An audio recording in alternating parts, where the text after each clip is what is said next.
This is the eHealth Radio Network, your source for health advice on demand. And now your host, Eric Michaels.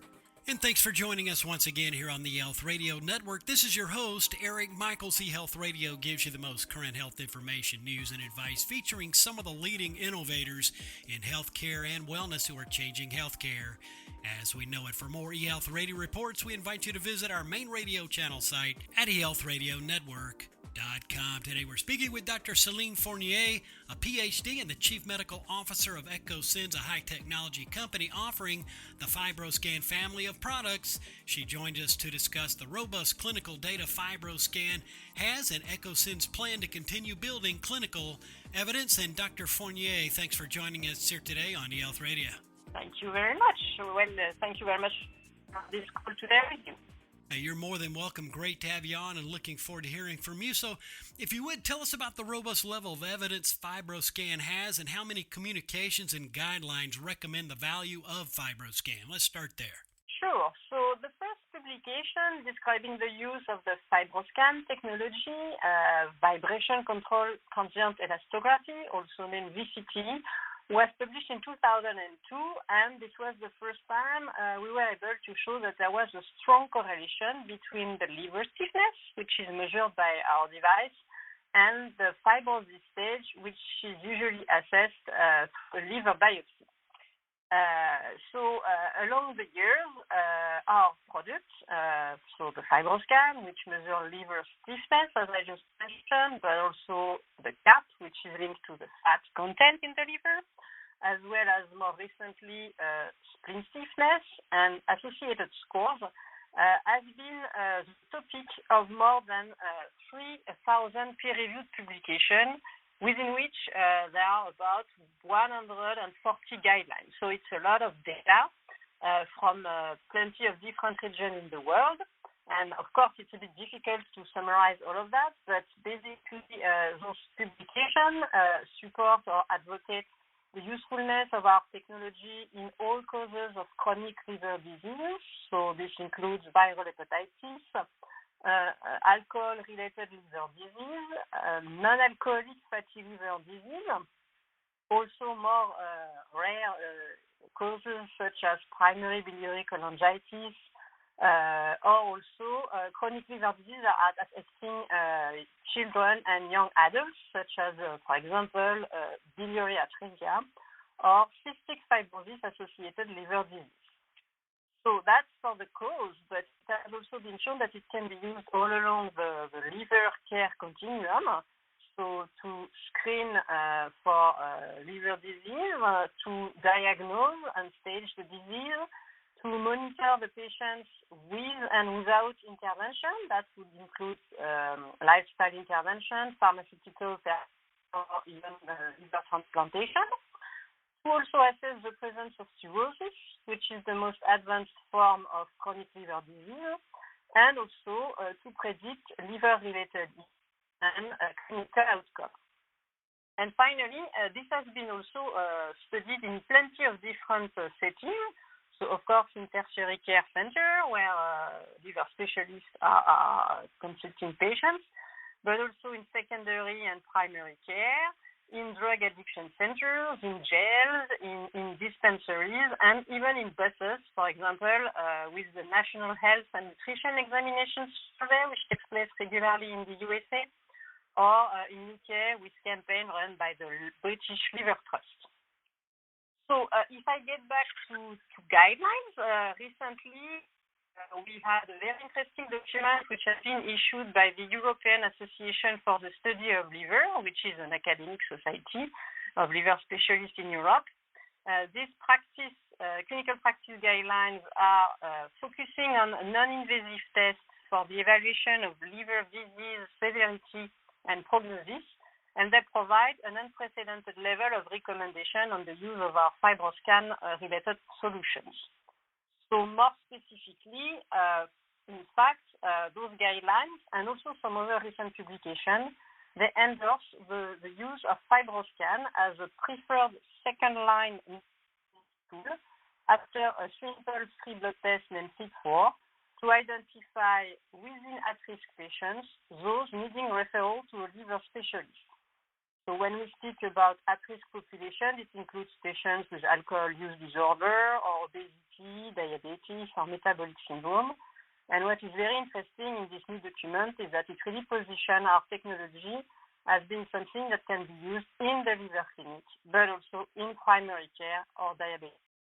Yeah, really do appreciate the thorough coverage and response there to lead things off. Now, what is EchoSyn's plan to continue building clinical evidence? Get into some of those details.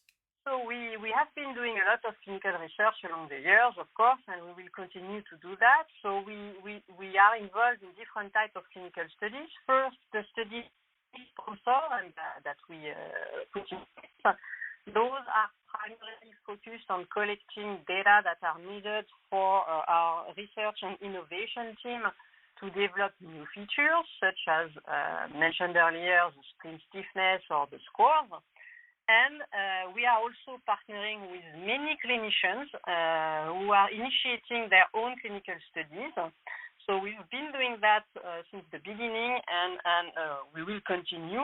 The aim of those investigator-initiated studies are to develop additional evidence on our new features, to develop new indication, and also to expand the literature on cost-effectiveness studies that can be used then to interact with payers to have coverage of the procedures. On top of that, we are also partnering with several consortia like Liverscreen, Litmus, Nimble, leading pivotal research in the field. I think I will elaborate a little bit on that a bit later. And of course, we are partnering with pharmaceutical companies developing drugs for chronic liver diseases. So all these projects are producing additional clinical evidence. Now, another question for you, Dr. Fournier. How might existing research on FibroScan impact NAFLD or NASH drug development? Sure. So as mentioned, we already have a relatively large body of evidence supporting the use of FibroScan and its associated solution for the management of NAFLD-NASH patients in routine clinical practice. But there is currently no drug approved for the treatment of this condition. Therefore, there are numerous compounds being currently investigated to treat NASH, the most progressive form of the disease, and its associated fibrosis. However, for the time being, regulatory agencies such as the FDA or the EMA they require the use of liver biopsy, especially for late-phase trials, phase 2B and phase 4, both to enroll patients as well as to assess the drug efficacy. It means that patients enrolled into those trials, they need to undergo at least 2 liver biopsies within 12 or 18 months, and potentially a third one a couple of years later. This represents a heavy burden for the patients and, of course, as well for the pharmaceutical companies running those trials. With the FibroScan, thanks to the fact that it's a non-invasive point-of-care test, that's the fact also that we have a large install base and a lot of clinical data, the product is already being used to better identify patients for enrollment and therefore significantly reduce the number of unnecessary screening biopsies. One of the tools developed specifically for that is the FAST score, which was developed to identify patients with a non-alcoholic steatohepatitis with some level of inflammation and some level of fibrosis. In addition, we believe that our biomarkers, the one measured by the FibroScan and the scores, could also be valuable to monitor the response to treatment.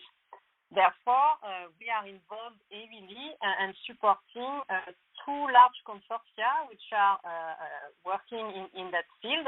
Those consortia are gathering non-invasive diagnostic companies, pharma industry, leading clinician experts, as well as regulatory agencies. So there is the Litmus consortia in Europe and the Nimble counterpart in the USA.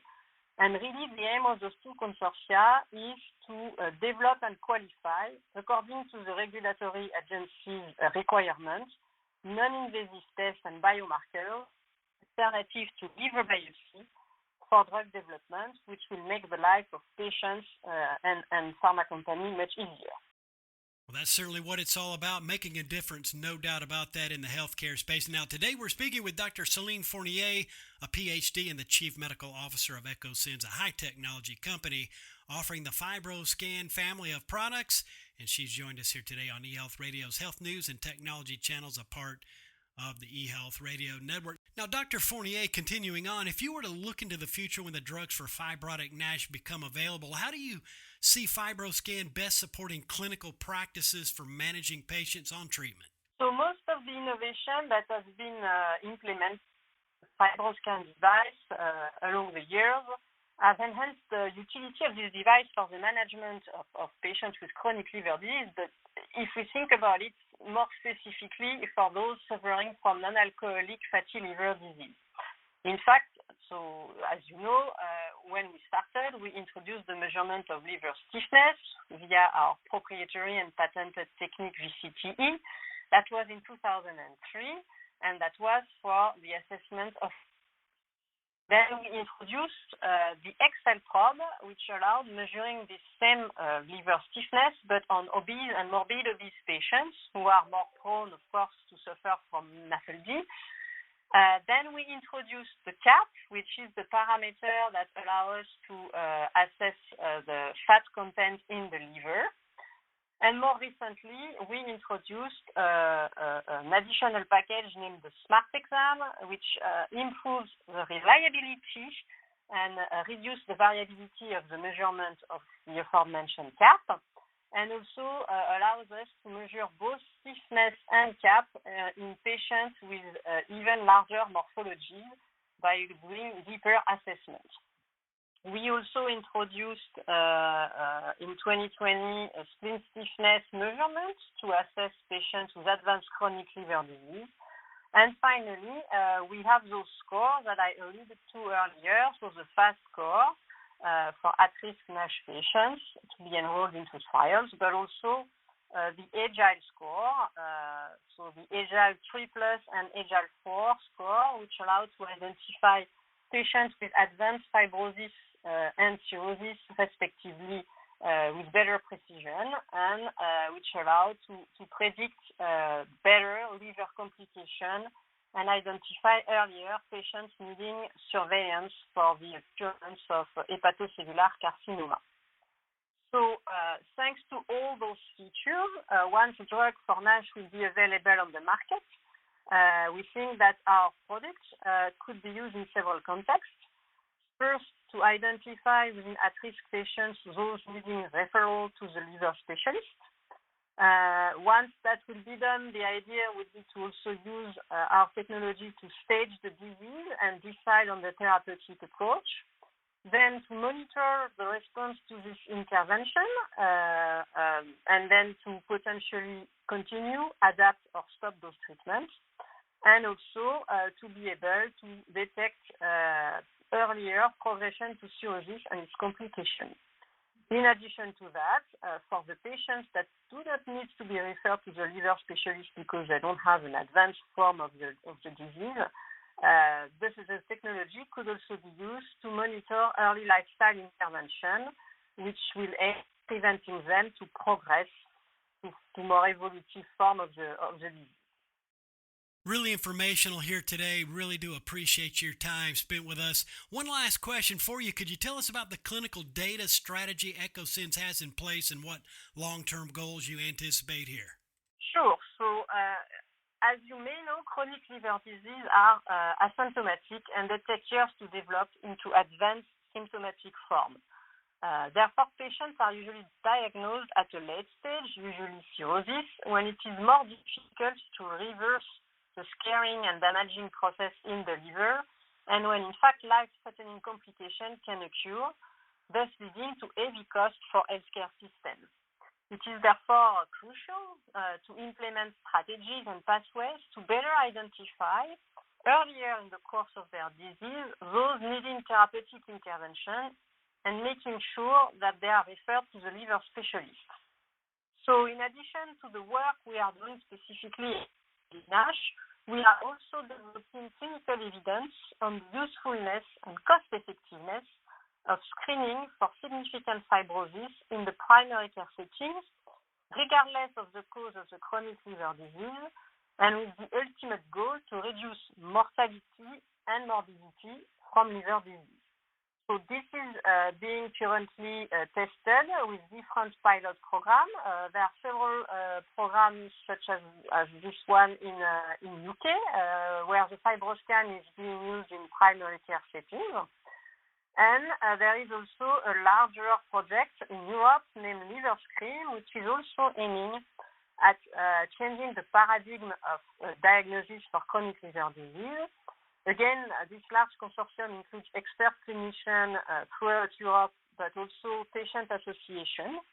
And they plan to screen 30,000 people from different European countries to develop and evaluate a tailored screening program in 4 pilot European countries that will represent the different European healthcare systems. So this is really the idea to not to look for the cause of the chronic liver disease, but really to focus on the patient with the most advanced fibrosis stages that really needs to be managed quickly. Dr. Fournier, really do appreciate your time once again. And if listeners wanted to get more information on this technology through EchoSens, where's the best place to get all the details online? So you can find further information at echosens.com. And of course, we'll leave that link within the show notes of this broadcast as always. Dr. Fournier, all the best. Thanks for your time and joining us here today on the Health Radio. Thank you very much. I wish you a very good day. And the same for you as well. We've been speaking with Dr. Celine Fournier, a PhD and the Chief Medical Officer of EchoSens, a high-technology company offering the FibroScan family of products. And once again, for all the details, visit echosens.com. And again, this has been your host, Eric Michaels, and we do thank you for your continued support of the eHealth Radio Network. Join us again soon for another episode that will help further expand your knowledge on those things that are important to your health and wellness. For more eHealth Radio reports, we invite you to visit our main radio channel site at eHealthRadioNetwork.com. And as always, we do thank you for tuning in. Thanks for tuning in to the eHealth Radio Network. For more information or to subscribe to this podcast, visit eHealthRadioNetwork.com.